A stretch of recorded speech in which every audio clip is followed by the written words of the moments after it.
केलं निलेश चेकर. महाविद्यालयाचे प्राचार्य, प्राध्यापक आणि सर्व सेवक वर्ग कार्यकर्ते,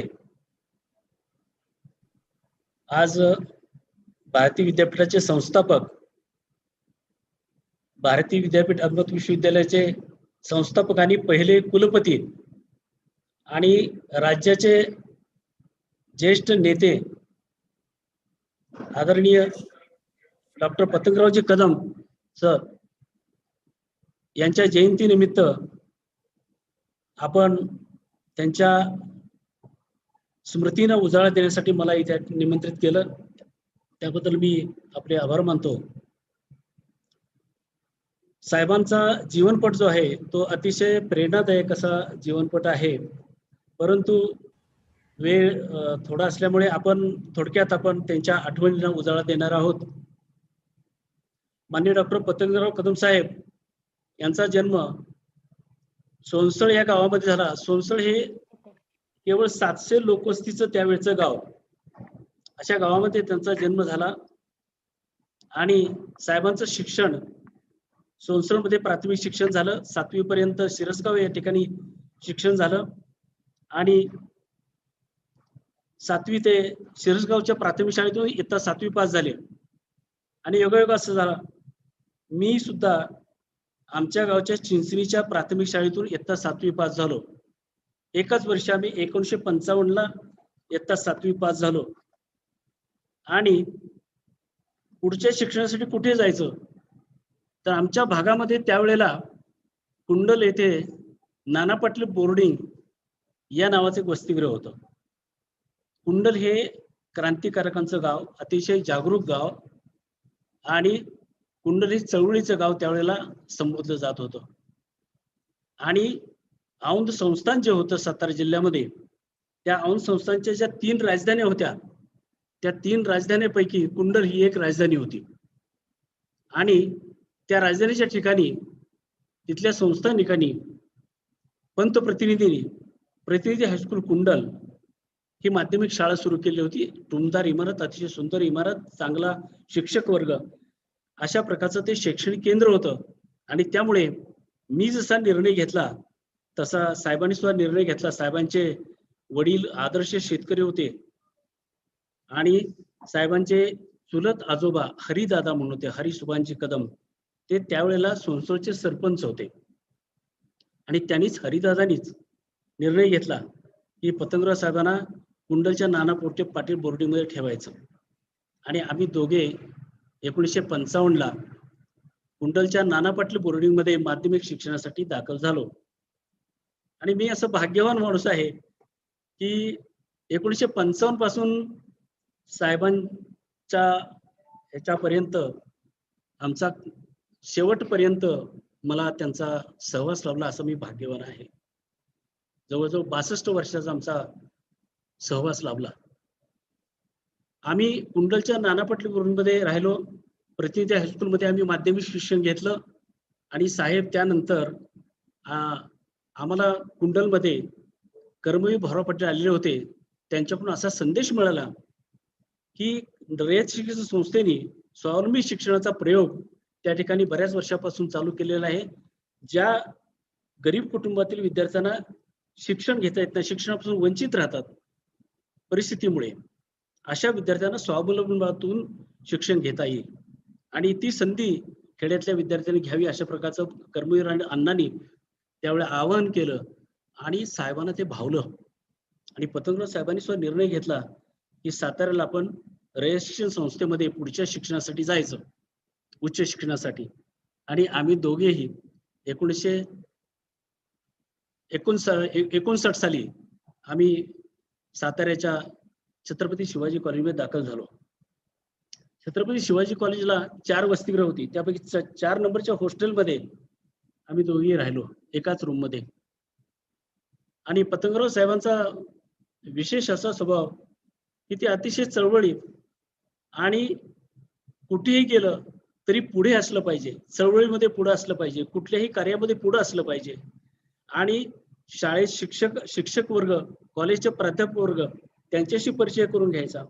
कॉलेजमधले जे विद्यार्थी क्रीडा क्षेत्रामध्ये, कला क्षेत्रामध्ये, अभ्यासामध्ये जे पुढे असतील, जे प्रथम असतील, प्रावीण्य ज्यांनी मिळवलं असेल अशांची दोस्ती करायची, अशा प्रकारचा साहेबांचा स्वभाव होता.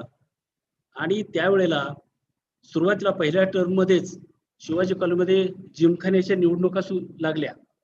त्यावेळेला शिवाजी कॉलेज, साताऱ्याच्या शिवाजी कॉलेजमध्ये विद्यार्थ्यांचे 2 ग्रुप होते. एक सिटी ग्रुप, सिटीमध्ये राहणारे विद्यार्थी, आणि दुसरा ग्रुप होता हॉस्टेलमध्ये राहणारे विद्यार्थी.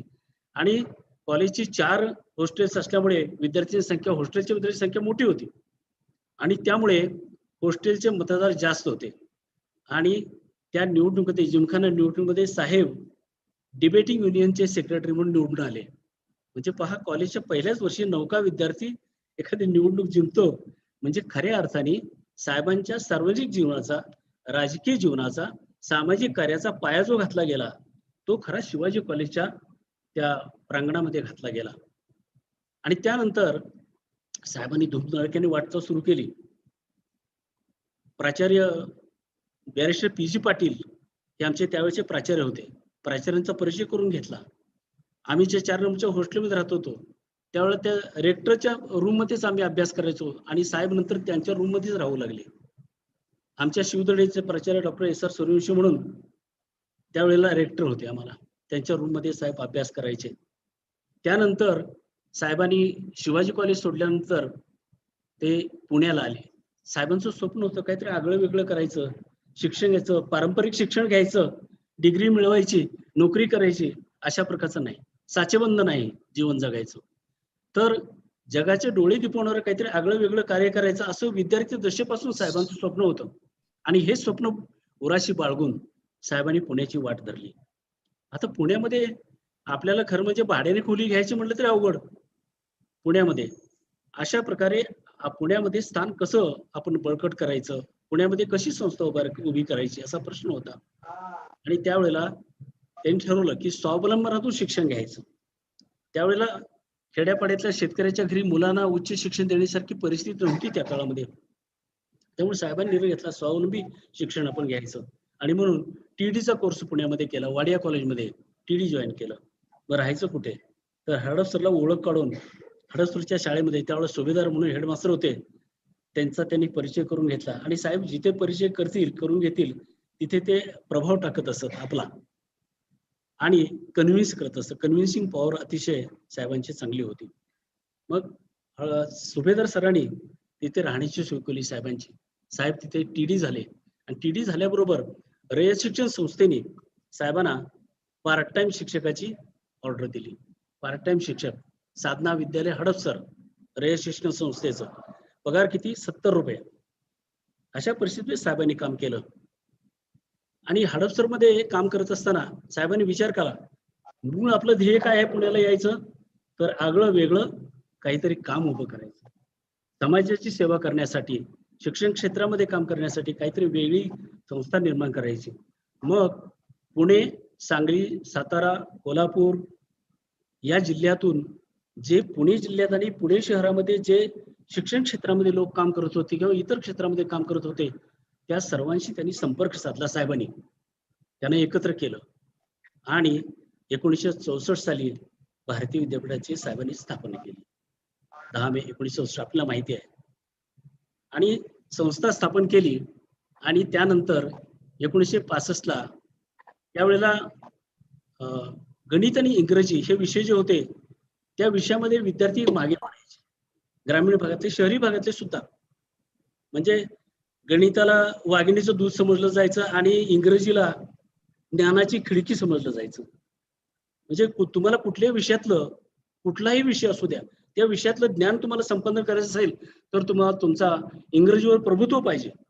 परंतु हे 2 विषयच, या 2 विषयामध्ये विद्यार्थी मागे पडायचे. म्हणून साहेबांनी ठरवलं की विद्यार्थ्यांना तयार करायचं असेल, ग्रामीण विद्यार्थ्यांना किंवा शहरातले गरीब कुटुंबातले जे विद्यार्थी आहेत त्यांना जर गणित आणि इंग्रजीमध्ये जर प्रावीण्य मिळवून द्यायचं असेल तर गणित आणि इंग्रजीचं जादा ज्ञान बाह्य परीक्षेद्वारे दिलं पाहिजे. म्हणून 1965 साली भारतीय विद्यापीठाच्या गणिताच्या परीक्षा सुरू केल्या आणि 1966 मध्ये इंग्रजीच्या परीक्षा चालू केल्या. आणि त्यानंतर पूर्ण वेळ काम करण्यासाठी साहेबांनी त्या हडपसरच्या शाळेतला राजीनामा दिला. भारतीय विद्यापीठाचं काही भविष्य माहिती नसताना आणि रयत शिक्षण संस्थेसारख्या मोठ्या संस्थेतल्या नोकरीचा राजीनामा देणं की धाडसाच होतं. परंतु साहेबांनी राजीनामा दिला आणि भारतीय विद्यापीठाचं स्वप्न पूर्ण करण्यासाठी त्यांनी भारतीय विद्यापीठाचं पूर्ण वेळ कार्यवाह म्हणून 1966 साली कामाला सुरुवात केली. आणि त्यावेळेला सुरुवातीला भारतीय विद्यापीठ हे कसबा पेठेमध्ये स्थापन केलं होतं. कसबा पेठेत रहाळकर विठ्ठल मंदिर आहे. त्या विठ्ठल मंदिरामध्ये भारतीय विद्यापीठाची स्थापना करण्यात आली. त्या ठिकाणी मुकुंद पवार नावाचे कार्यकर्ते होते पुरंदर तालुक्यातले. ते पुणे विद्यापीठात नोकरी करायचे आणि त्या ठिकाणी काही सार्वजनिक कार्य करायचे. त्यांचा प्रेसही होता. त्या विठ्ठल मंदिराच्या माडीवर प्रेस होता. आणि साहेबांनी त्या ठिकाणी कामकाज सुरू केलं भारतीय विद्यापीठाचं. 1966 ती जागा अपुरी पडायला लागली. 1966 साली साहेबांनी जागा न्यू इंग्लिश स्कूलच्या समोर 434 सदाशिव पेठ या ठिकाणी घेतली. त्या ठिकाणी एक प्रेस होता त्या जागेमध्ये आणि त्या प्रेसच्या वरती उषा प्रिंटिंग प्रेस म्हणून होता. त्याच्यावरती बांधकाम केलं आणि तिथे भारतीय विद्यापीठाचं ऑफिस स्थलांतरित झालं 1966 ला. 1966 नंतर त्या ठिकाणी साहेब काम करू लागले आणि हे काम करत असताना 1968 ला 1 जुलै 1968 ला साहेबांची एसटीचे बोर्ड मेंबर म्हणून निवड झाली. एसटीचे बोर्ड मेंबर म्हणून निवड होणं ही एक फार मोठी घटना होती आणि त्यामुळे त्यांच्याकडे माणसांची वर्दळ वाढली. एसटीचे अधिकारी येऊ लागले, युनियनचे अधिकारी येऊ लागले, नोकरी मागण्यासाठी पालक येऊ लागले. अशा प्रकारे ती जागा अपुरी पडू लागली. म्हणून साहेबांनी एसटीच्या शिवाजीनगरच्या गेस्ट हाऊसवर आपला मुक्काम हलवला आणि त्यानंतर 1967 ला ही जागा मिळाली. आपण ज्या ठिकाणी आता आहोत ही एरणवण्याची जागा मिळाली. त्यावेळेला सुरुवातीला 4 एकर जागा मिळाली महाराष्ट्र शासनाकडून. शासनाकडून जागा मिळवणं काय सोपं आहे का?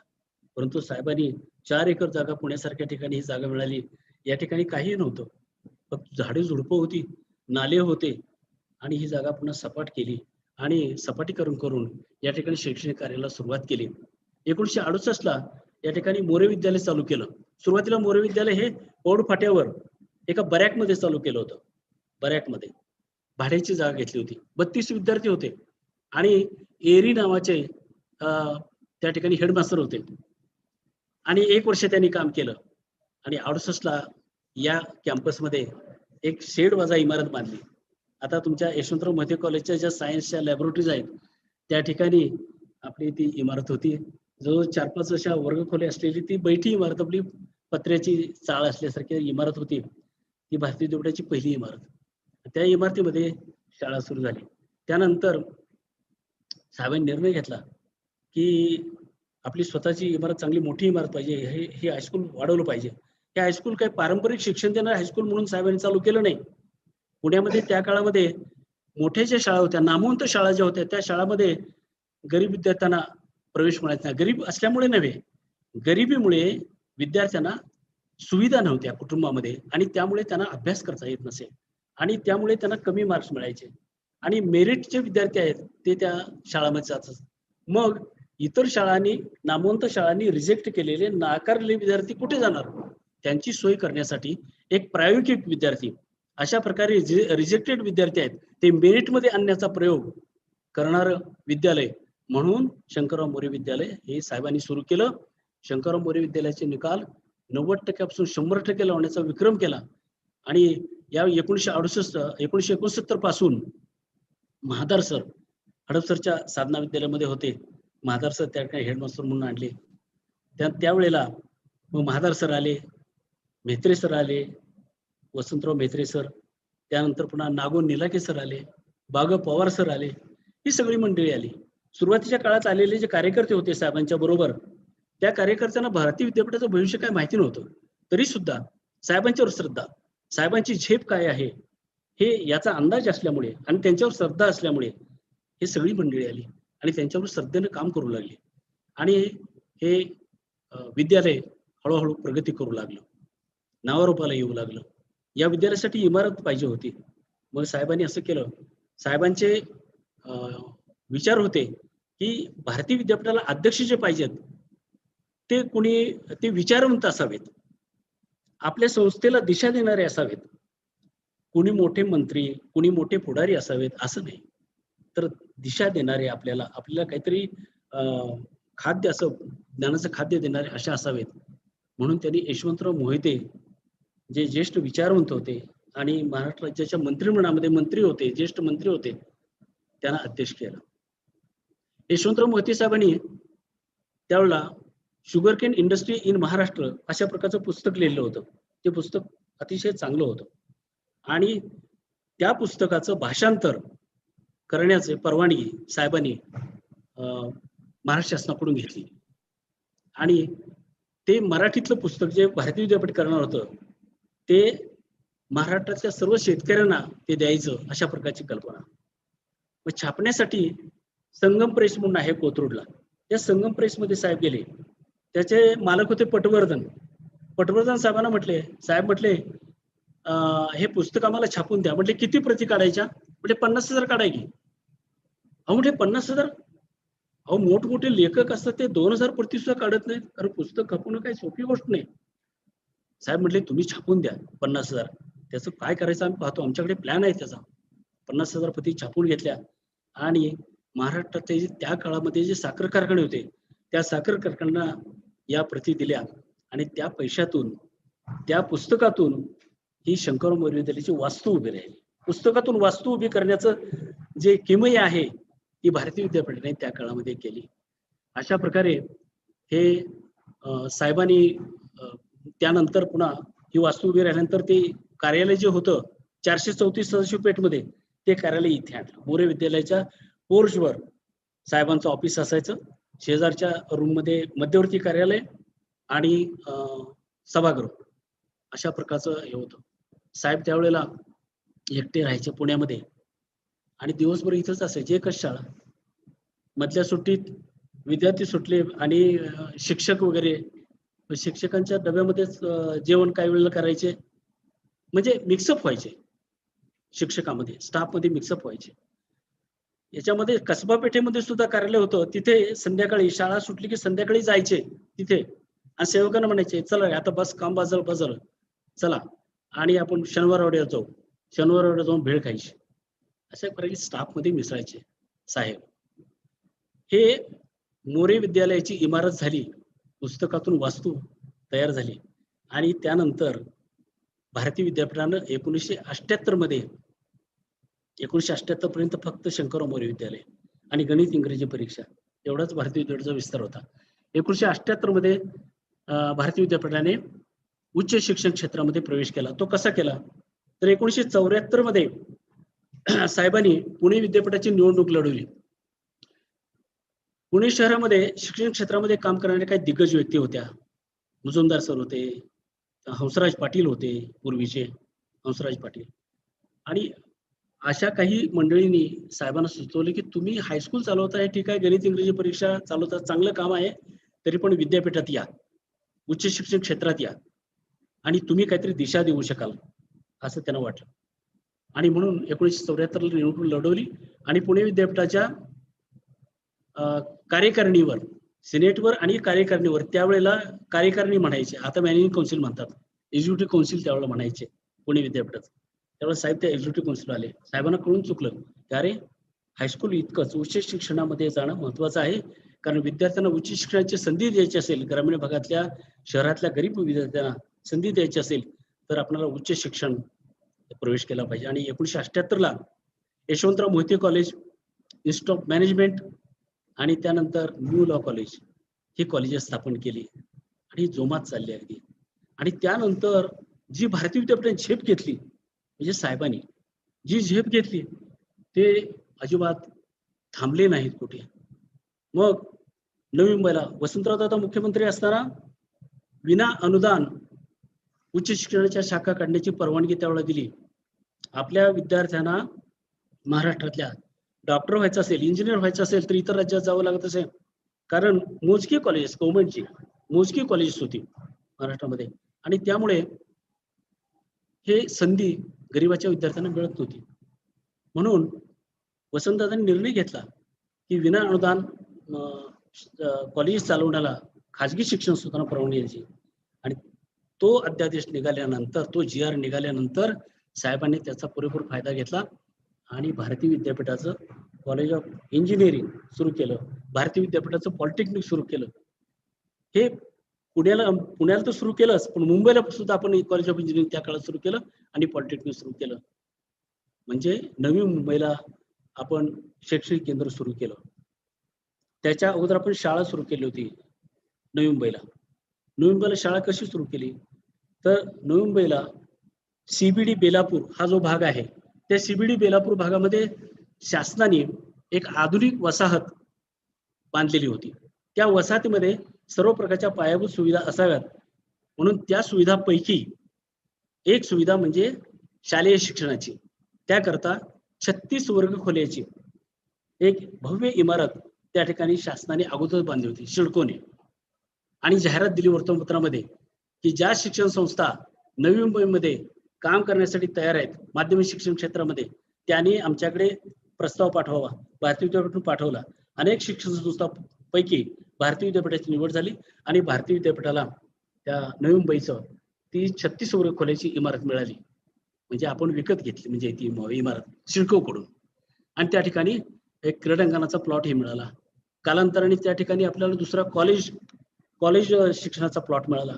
त्यानंतर प्लेग्राऊंडचा प्लॉट मिळाला. त्या ठिकाणी मग pharmacy college, management institute, architecture college, अशा अनेक पॉलिटेक्निक, अशा अनेक शाखा पण सुरू केल्या. हॉटेल मॅनेजमेंट, टुरिझम मॅनेजमेंट अशा प्रकारच्या शाखा नवी मुंबईमध्ये सुरू केल्या. म्हणजे पुण्यानंतर नवी मुंबईला सुरू झालं. त्यानंतर कडेगावला आपण महिला शिक्षणाचं केंद्र सुरू केलं. कडेगावला सुरू केलं. त्यानंतर कोल्हापूरला लॉ कॉलेज म्हणजे एक लॉ कॉलेज होतं कोल्हापूरला, ते बंडगे म्हणून प्रिन्सिपल होते त्या ठिकाणी, आणि रत्नाबा कुंभारांची ती संस्था होती. मंत्री होते रत्नाबा, सहकारातले मोठे कार्यकर्ते होते, त्यांची ती संस्था होती आणि एकच लॉ कॉलेज होतं. म्हणून साहेबांनी ठरवलं तिथं लॉ कॉलेज काढायचं आणि त्या लॉ कॉलेजमधून कोल्हापूरला शैक्षणिक केंद्र सुरू झालं. त्यानंतर मग आपल्या शाळा झाल्या. कोल्हापूरला आपले 2 कॅम्पस झाले. एक मोरगावला झाला आणि दुसरा कदमवाडीला झाला.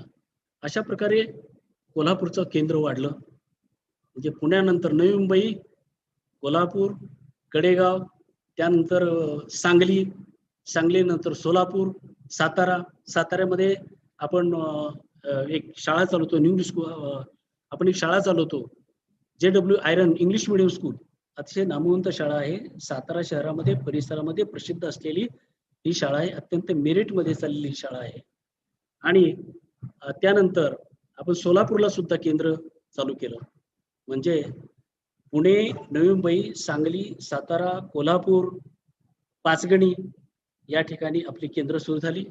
आणि नवी दिल्लीला आपण देशाच्या राजधानीमध्ये सुद्धा आपण शैक्षणिक संकुल सुरू केलं. 1992ला साहेबांनी विचार केला की आपण राज्यामध्ये आपण काम करतोय, तो देशाच्या राजधानीमध्ये भारतीय विद्यापीठ पाहिजे. आणि मग त्या ठिकाणी जागा ज्या मिळायच्या त्या Delhi development authority, DDA, Delhi development अथॉरिटीला अधिकार होता जागा देण्याचा. तिथे दवे म्हणून गव्हर्नर होते. त्यांच्याशी ओळख काढली साहेबांनी. साहेबांच्या शैक्षणिक कार्याचा भारतीय विद्यापीठाचा प्रभाव पडला आणि त्यांनी आपल्याला 8 एकर जागा दिली ही याच्यामध्ये नवी दिल्लीला. नवी दिल्लीमध्ये त्याच्यापूर्वी जागा मिळण्यापूर्वी आपण लजपत नगर या ठिकाणी आपण एका दुसऱ्या संस्थेच्या इमारतीमध्ये आपण कामकाज चालू केलं. इथे मॅनेजमेंट इन्स्टिट्यूट सुरू केली. त्यावेळेला AB राव म्हणून डायरेक्टर काम करत होते. आणि ती जागा अपुरी पडायला लागल्यानंतर किंवा तिथं त्यांच्या मूळ संस्थेच्या जागेचा त्यांचा विस्तार झाल्यानंतर आपल्याला ती जागा अपुरी पडू लागली आणि म्हणून आपण जनकपूरला आपण स्थलांतर केलं. जनकपूरला आपण all India institute of local self government म्हणून एक संस्था आहे जनकपुरीला. त्या ठिकाणी एक भव्य त्यांची इमारत आहे. त्या इमारतीमध्ये भारतीय विद्यापीठाची मॅनेजमेंट इन्स्टिट्यूट स्थलांतरित झाली आणि आपण त्या ठिकाणी जागा जी 8 एकर मिळवली, त्या 8 एकर जागेमध्ये पश्चिम विहार कॉलनी दिल्लीची त्या 8 एकर जागेमध्ये आपण इमारत बांधली आणि 1996ला आपलं मॅनेजमेंट इन्स्टिट्यूट त्या ठिकाणी स्थलांतरित झाली. ती इमारत अशी आहे, त्या ठिकाणी हॉबी सेंटर आहे, hostels, ladies hostel, gents hostel, त्यानंतर स्टाफ क्वार्टर्स, अशा प्रकारच्या सर्व सुविधा अत्यंत आधुनिक अशा प्रकारची चांगली इमारत बांधली. त्यानंतर पुन्हा इंजिनिअरिंग कॉलेज त्या ठिकाणी आपण सुरू केलं भारतीय विद्यापीठाने. साहेबांनी राजधानीमध्ये अशा अशा प्रकारचं शैक्षणिक संकुल सुरू केलं. राज्यातली अशी एकही शैक्षणिक संस्था नाही जिने अशा प्रकारचं भव्य शैक्षणिक संकुल उभं केलं आहे देशाच्या राजधानीमध्ये. एकमेव ही देशातली आपली भारतीय विद्यापीठ संस्था आहे. साहेबांचं कार्य अतिशय अतुलनीय अशा प्रकारचं हे कार्य आहे. म्हणजे ही शैक्षणिक संकुलं अशा अनेक ठिकाणी पाचगणीला साहेबांनी जे शैक्षणिक संकुल चालू केलं, पाचगणीच्या शेजारी एक भोसे नावाचं गाव होतं. तिथले कामगार होते नवी मुंबईला. त्या कामगारांनी साहेबांच्याकडे आले आणि म्हणाले, आमच्या गावी तुम्ही भारतीय विद्यापीठ हायस्कूल काढा, आम्ही तुम्हाला सगळी जागा देतो. मग साहेबांनी भारतीय विद्यापीठाचं एक शिष्टमंडळ पाठवलं भोसे गावी, पाचगणी शेजारीच अगदी. पण तिथे गेल्यानंतर तिथले ग्रामस्थ जे होते ना, तिथले प्रमुख कोणी सरपंच वगैरे कोणी असतील काय, त्यांना वाटलं की भारतीय विद्यापीठ आलं चांगलं झालं, चांगली इमारत बांधून देतील आपल्याला, बरं झालं, किंवा आपल्या जागेला पैसे देतील चांगल्यापैकी. परंतु त्यांनी जागेच्या किमती बऱ्याच सांगितल्या आणि ते काही जमलं नाही. आणि मग पाचगणीत आले आपले महादार सर होते, डॉक्टर शिवाजीराव कदम सर होते त्याच्यामध्ये. ते आले आणि पाचगणीमध्ये एका हॉटेलमध्ये, समाधान हॉटेल होतं शिवाजी चौकामध्ये पाचगणीच्या, तिथे थांबले आणि तिथे बोलावले, आता काय करायचं, साहेबांना काय सांगायचं, आपण शाळा काढायची आहे त्या ठिकाणी. आणि ही चर्चा ऐकली. तिथले बापूसाहेब उंबरकर म्हणून होते कार्यकर्ते, त्यांनी ते ऐकली. ते म्हणाले, तुम्हाला शाळा काढायची तर जागा पाहिजे आहे, इथे एक आहे, इथे एक ट्रस्ट आहे. तर तो ट्रस्ट म्हणजे एक होमी श्रॉफ नावाचे ग्रस्त होते, त्यांनी तो ट्रस्ट चालला होता. त्यांच्या पत्नीचं नाव नर्गिस श्रॉफ, या दोघांनी तो ट्रस्ट चालला होता. अतिशय कष्टाळू मुंबईहून आले होते आणि ध्येयवादाने त्यांनी तो ट्रस्ट काढलेला होता. तर त्या ठिकाणी बऱ्याच लोकांनी प्रयत्न केला. 40 एकर जागा होती त्या होमी श्रॉफची. आणि पुण्यातल्या सुद्धा बऱ्याच मंडळींनी प्रयत्न केला तिथे ती संस्था ताब्यात घेण्याचा, पण त्यांनी दाद लागू दिली नाही. आपल्या मंडळीने माहिती मिळाली, साहेबांनी ते सांगितलं. साहेब म्हणले, बोलवा त्यांना इकडे भारतीय विद्यापीठ पाहायला. बोलवलं. सर्व संस्था संपूर्ण फिरून पाहिली. धनकोडीचा कॅम्पस पाहिला, आपला कॅम्पस एरंडोल कॅम्पस पाहिला, त्याला नवी मुंबईला त्यांना नेलं. सर्व ठिकाणची ही सर्व कॅम्पस पाहिल्यानंतर श्रॉफ मंडळी जे आहे, श्रॉफ दाम्पत्य आहे, ते प्रभावित झालं. ते म्हणाले, आमच्या फक्त अडचणी सोडवा आणि आमच्या तिथे या तुम्ही, त्याशिवाय आमच्याही जागेचा उद्धार होणार नाही. आणि अशा रीतीने पाचगणीला आपण इंग्लिश मिडियम स्कूल चालू केलं. इंग्लिश मिडियम स्कूलला त्या सर्व प्रकारच्या सुविधा त्या ठिकाणी, स्टाफ क्वार्टर्स आहेत, प्रिन्सिपल क्वार्टर आहे, हॉस्टेल्स आहेत, अशा प्रकारच्या सर्व प्रकारच्या सुविधा त्या ठिकाणी साहेबांनी निर्माण केल्या. अशा प्रकारचं हे पाचगणीचं कॅम्पस डेव्हलप केलं साहेबांनी. साहेबांनी किती क्रांती केली. राजधानीमध्ये दिल्लीला कॅम्पस उभं केलं, दिल्लीचे कॅम्पस. पाचगणीला जिथे ज्या ठिकाणी आपल्या मुलाला प्रवेश घेणं अवघड, तिथल्या इंग्लिश मिडियम स्कूल बरेच आहेत त्या ठिकाणी, ते केंद्रच आहे इंग्लिश मिडियम स्कूलचं. त्या ठिकाणी आपला प्रवेश घेणं अवघड, त्या ठिकाणी 40 एकर जागेमध्ये भारतीय विद्यापीठाचं मोठं शैक्षणिक संकुल उभं राहिलं, दृष्ट लागण्यासारखं. आणि अशा प्रकारे सर्व प्रकारचे ही केंद्र सुरू केली साहेबांनी. शैक्षणिक कार्य तर केलं. सुरुवातीच्या काळामध्ये आपण महाराष्ट्रामध्ये पाहिलं तर रयत शिक्षण संस्थेचे संस्थापक कर्मवीर भाऊराव पाटील यांनी शिक्षणाचं फार मोठं कार्य केवळ राज्यामध्येच नव्हे, देशामध्ये अतुलनीय अशा प्रकारचं कार्य कर्मवीर भाऊराव पाटील अण्णांनी केलं. पण ते पारंपरिक शिक्षण होतं, पारंपरिक शिक्षण. परंतु साहेबांनी काय केलं, पारंपरिक शिक्षणाबरोबरच साहेबांनी आधुनिक तंत्रज्ञान देणारं शिक्षण जे आहे, प्रोफेशनल एज्युकेशन जे आहे, इंजिनिअरिंग आहे, फार्मसी आहे, मेडिकल आहे, डेंटल आहे, अशा प्रकारचं हॉटेल मॅनेजमेंट आहे, आर्किटेक्चर आहे, अशा अनेक फिजिकल एज्युकेशन आहे आणि आपले निरनिराळ्या प्रकारच्या अशा निरनिराळ्या फॅकल्टीज भारतीय विद्यापीठाने सुरू केल्या. आणि प्रोफेशनल एज्युकेशन देण्याचा हा क्रांतिकारक प्रयोग पहिल्यांदा कोणी केला असेल व्यापक प्रमाणावर कुठल्या शिक्षण संस्थेने, तर भारतीय विद्यापीठाने केला. आणि त्यानंतर अनुकरण इतर संस्थांनी केलं. इतर संस्थाही बरोबरीने आल्या. परंतु भारतीय विद्यापीठाने जे प्रोफेशनल एज्युकेशन जे नवीन पिढीला उपलब्ध करून दिलं, नवीन तंत्रज्ञानाचं शिक्षण जे उपलब्ध करून दिलं त्याला कुठेही तोड नाही.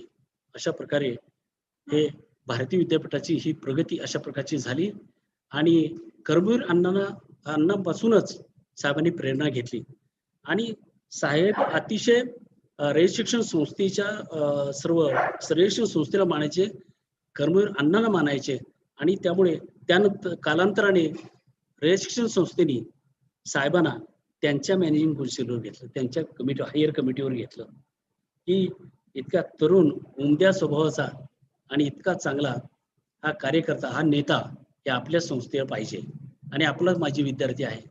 आणि नंतर कालांतराने रयत शिक्षण संस्थेने साहेबांना उच्च पुरस्कारही दिला, संस्थेतला रयत शिक्षण संस्था उच्च पुरस्कारही दिला.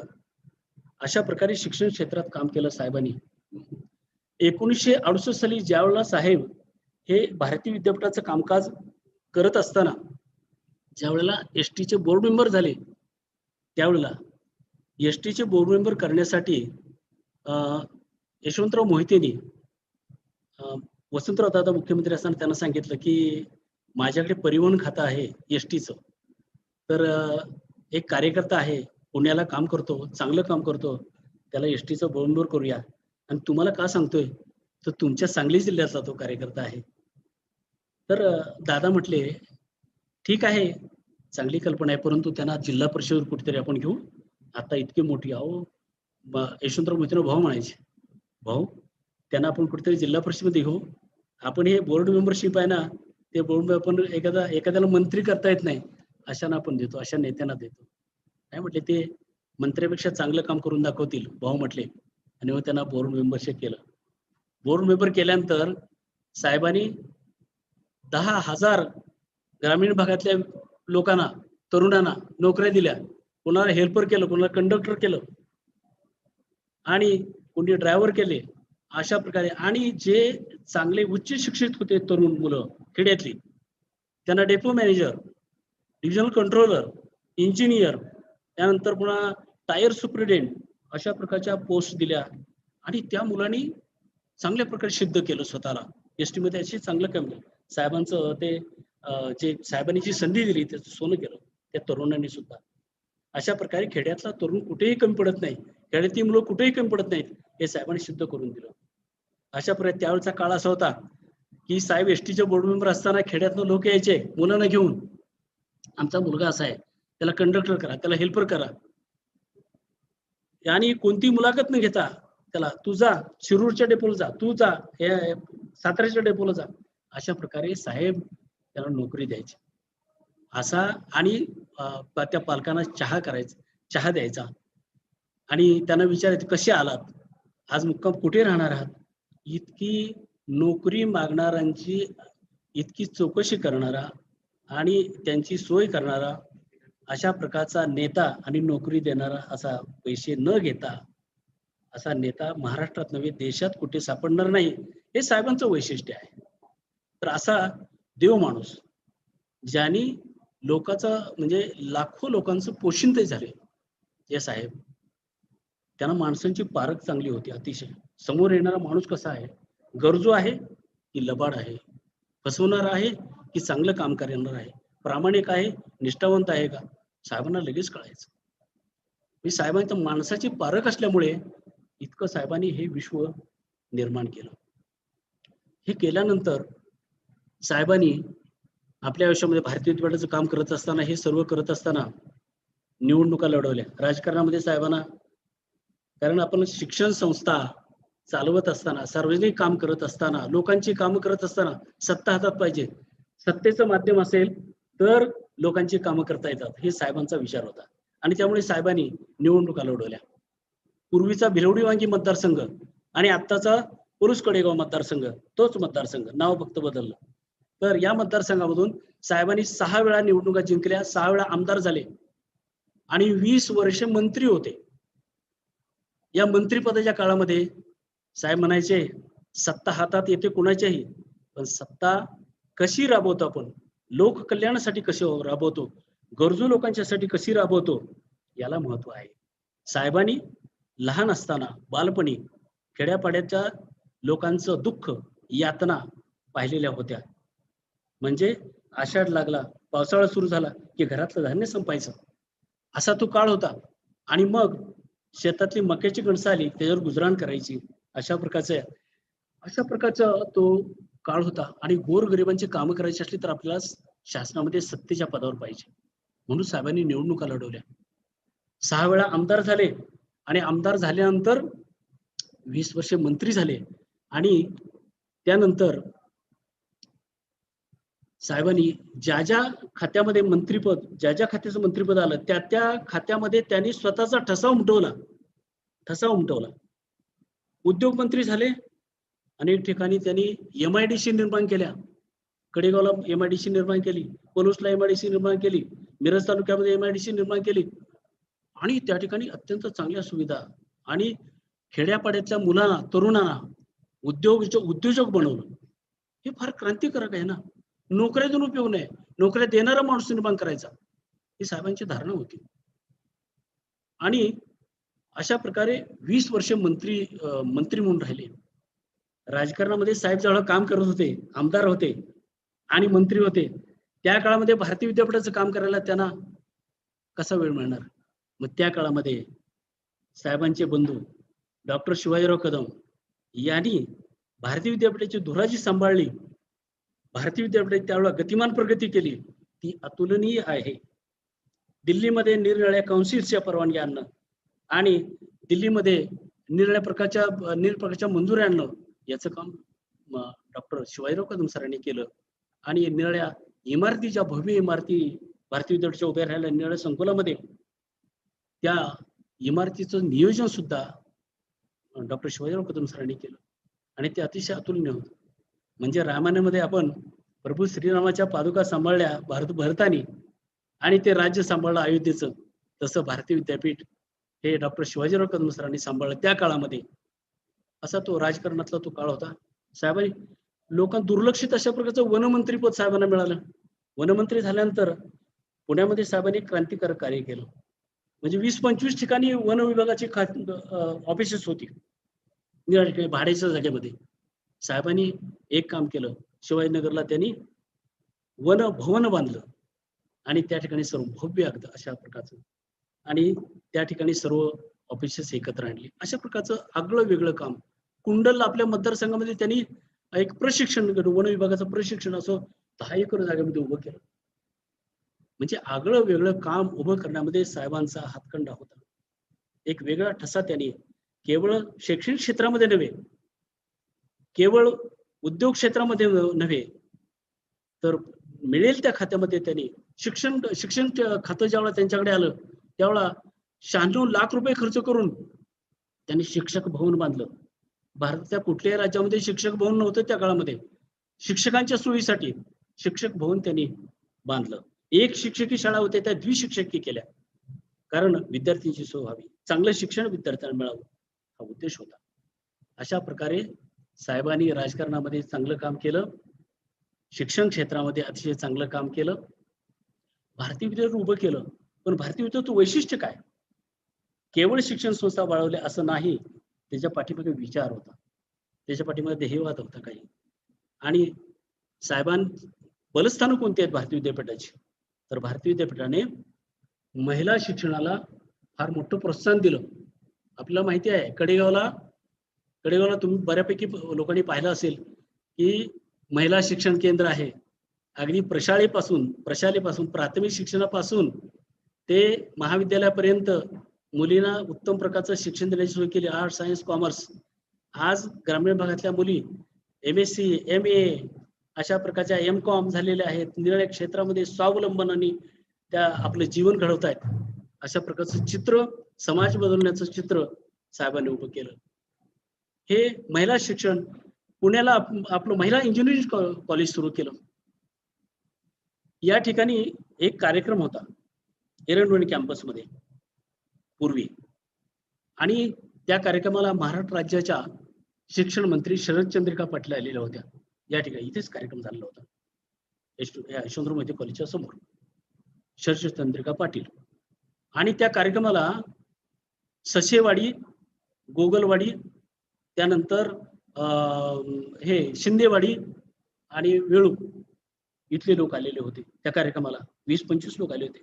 ते शरद चंद्रिका पाटील आहे ना, भेटायची इच्छा व्यक्त त्यांनी केली. साहेब म्हणले चला, म्हणले तुम्हाला भेट घालून देतो.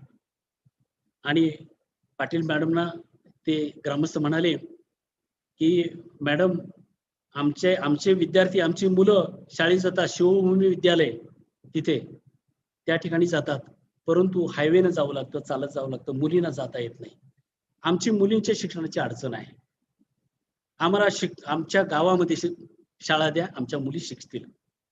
आणि मग साहेबांना बघून चंद्रिका पाटील म्हणाल्या की पतंगराव साहेबांनी जर अर्ज केला भारतीय विद्यापीठाचा माझ्याकडे, तर दुसऱ्या दिवशी मी परवानगी देईन. साहेबांनी अर्ज केला आणि शाळेला परवानगी मिळाली.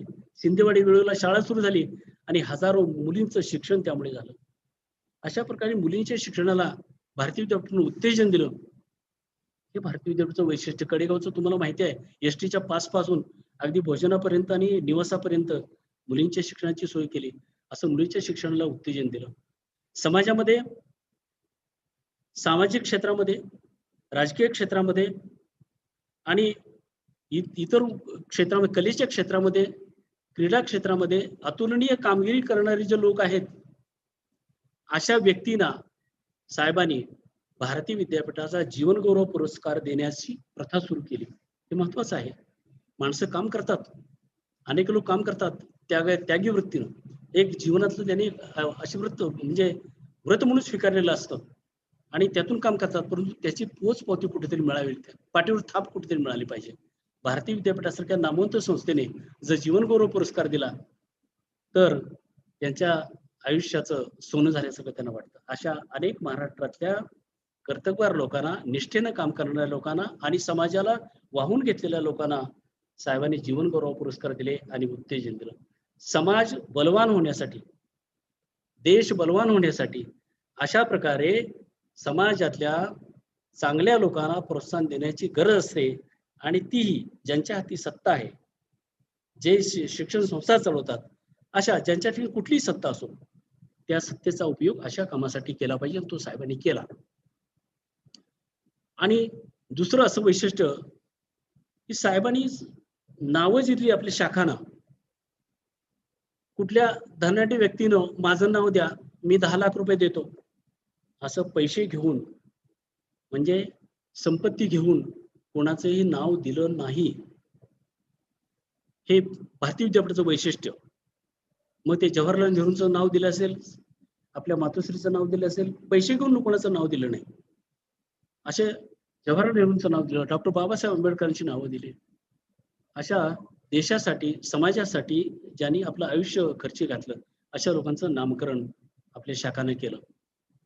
त्याचबरोबर भारतीय विद्यापीठाचं वैशिष्ट्य असं की भारतीय विद्यापीठ ही कोणाची आश्रित राहता कामा नये. एखाद्या मोठा उद्योगपती आलेला आहे, त्याच्या आश्रयाला ही संस्था जाता कामा नये, आश्रित होता कामा नये, याची दखल साहेबांनी घेतली. त्यानंतर साहेबांनी एक महत्वाचं काम काय केलं, पूर्वी शिक्षण संस्था काढली की मग समाजामध्ये आम्हाला 5 रुपये 10 रुपये वर्गणीची पावती फाडायची, आम्हाला 10 रुपये द्या, 5 रुपये द्या, 25 रुपये द्या, 1000 रुपये द्या, अशा वर्गण्या गोळा करायच्या. लोक कंटाळायचे, लोक नको म्हणायचे. हे वर्गणी गोळा करून संस्था चालवणं फार अवघड आणि त्यामुळे संस्था चालायच्या नाहीत. संस्थांना तसं काय उत्पन्नाचं साधनही नसायचं. परंतु भारतीय विद्यापीठ चालवत असताना उत्पन्नाचे मार्ग साहेबांनी शोधले. उत्पन्नाचे मार्ग ज्या सहकारी संस्था काढल्या त्या सहकारी संस्थांच्या नफ्यातून 20% नफा संस्थेला घ्यायचा. भारतीय विद्यापीठ भवन बांधलं, त्याचा जवळजवळ 4 मजले आपल्याकडे ठेवले आणि 6 मजले भाड्याने दिले. तो उत्पन्नाचा स्रोत निर्माण केला. प्रेस काढला, प्रेसमधून बाहेरची कामं घ्यायची, तो उत्पन्नाचा स्रोत निर्माण केला. असे उत्पन्नाचे स्रोत निर्माण केले आणि भारतीय विद्यापीठ ही स्वावलंबी संस्था केली. आणि असं म्हटलं जातं की शिक्षण संस्थांच्या चेहऱ्यावर दरिद्रीपणाचा जो काही हे होता, छाया होती, ते दरिद्रीपण घालवलं शिक्षण संस्थांच्या चेहऱ्यावरच. हे साहेबांनी कार्य केलं. आज जगामध्ये, संपूर्ण जगामध्ये असा भारतीय विद्यापीठ हे ओळखलं जातं, एक चांगली शिक्षण संस्था म्हणून ओळखलं जातं. आपल्याला माहिती आहे की केवळ महाराष्ट्र राज्यामध्ये नव्हे, भारताच्या राजधानी दिल्लीमध्ये नव्हे, तर 7 समुद्रापलीकडे हे भारतीय विद्यापीठ पोहोचलेलं आहे. अमेरिकेमध्ये, नॉर्थ अमेरिकेमध्ये आपले जे मराठी बांधव आहेत त्यांचं तिथे त्यांच्या मुलांना मराठी भाषा आवश्यक होती, येणं आवश्यक होतं. त्या पालकांनी इच्छा व्यक्त केली. भारतीय विद्यापीठात आले तिथल्या महाराष्ट्र मंडळाचे कार्यकर्ते आणि म्हणाले की भारतीय विद्यापीठाने आमच्या मुलांची एवढी सोय करावी आणि मराठी भाषा शिकवावी. म्हणून मराठी भाषा अध्यापन केंद्र हे नॉर्थ अमेरिकेमध्ये भारतीय विद्यापीठ चालू केलं. निरनिराळ्या शहरामध्ये त्या ठिकाणी भारतीय विद्यापीठ मराठी भाषेची परीक्षा घेत असतं आणि विद्यार्थ्यांना सर्टिफिकेट दिली जातात. हेच कार्य म्युनिचमध्ये जर्मनीला केलं जातं भारतीय विद्यापीठाचं कार्य. हेच कार्य सिंगापूरमध्ये केलं जातं. म्हणजे भारतीय विद्यापीठ हे 7 समुद्रापलीकडे पोहोचलेलं आहे. हे साहेबांनी कार्य केलं. असे हे साहेब भारतीय विद्यापीठाचे करते करविते. भारतीय विद्यापीठाला त्यांनी अनेक प्रकारचा म्हणजे आधार दिला असं नव्हे, विचार दिला. विचार साहेब म्हणायचे की अरे घंटेचा टोल ऐकून आणि घड्याळाचा काटा बघून काम करणारे ते माझे नव्हेत, तर प्रामाणिकपणे काम करणारा, निष्ठेने काम करणारा जो कार्यकर्ता असेल तो माझा. भागातला आहे म्हणून, नात्यातला आहे म्हणून तो माझा नव्हे. काम करणारा, निष्ठेने काम करणारा, पूर्ण कार्यक्षमतेने काम करणारा तो माझा, असं साहेब म्हणायचे. आणि काम करणाऱ्याला बिनीचे वीर समजायचे. ही माझी माणसं. भारतीय विद्यापीठामध्ये किती सेवक, 10,000 सेवक, 10,000 मेंदू काम करतात, 20,000 हात काम करतात. मनात आणलं तर काही पर्वत उचलू शकतील, मनात आणलं तर काही परिवर्तन करू शकतील. इतकी ताकद भारतीय विद्यापीठामध्ये आहे असा साहेबांचा आत्मविश्वास होता. आणि ज्यावेळेस संस्थापकामध्ये आत्मविश्वास असतो त्यावेळेस संस्था ही तितक्या जोमाने, तितक्याच ताकदीने पुढे जात असते आणि नावलौकिक मिळवत असते. असे हे भारतीय विद्यापीठाचे संस्थापक, जागतिक कीर्ती ज्यांनी संस्थेला मिळवून दिली, भारतीय विद्यापीठाला मिळवून दिली, असे हे साहेब. साहेबांनी शिक्षण क्षेत्रात काम केलं, राजकीय क्षेत्रात काम केलं, सहकार क्षेत्रामध्ये साहेबांनी सुरुवातीला 1971 मध्ये बँक काढली, भारतीय सहकारी बँक. आपल्या प्रेसला कर्ज पाहिजे होतं, एका बँकेकडे अर्ज केला, नाही म्हणाले कर्ज. तुमच्याकडे काय आहे, सुरुवातीच्या काळात काहीच नव्हतं, तुमच्याकडे काही नाही तारण द्यायला, 25,000 नाही मिळणार. ठीक आहे म्हणले, आपण बँक काढूया. बँक काढली साहेबांनी, भारतीय सहकारी बँक काढली, भारतीय सहकारी ग्राहक भांडार काढलं. भागामध्ये साहेबांनी साखर कारखाना काढला, सोनेरा सहकारी साखर कारखाना काढला, कुक्कुटपालन संघ काढला, सोनेरा दूध संघ काढला.